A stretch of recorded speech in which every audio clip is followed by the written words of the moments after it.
waxaan aad iyo aad ugu mahad celinaa walaalahayga islaamka Soomaaliyeed oo maanta shuyuuqdii iyo culimaadudiinkii dhalinyaradii iyo bahda saxaafaddu halkan ka muuqdaan walaalayaal waxaan rabaa inaan hal arin aan sameeyno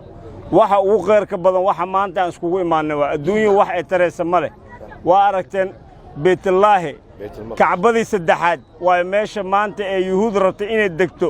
ay ka dhigato madaxtooyo meesha ay rabtay inay madaxtooyo ka dhigato waa kacbadii saddexaad waaye waa aakhir zaman war nin kasto godow gala waa dhimana waayo waxay qaadan waayeen yuhuud oo tirsamayso haddii waa la xisaab waa la yiraahdo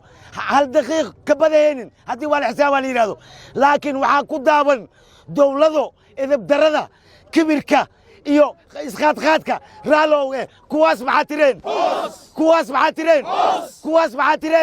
takbiir فلسطين قول الله سيو فلسطين قول الله سيو فلسطين قول الله سيو فلسطين قول الله سيو فلسطين قول الله سيو إله هو يليو إله هو يليو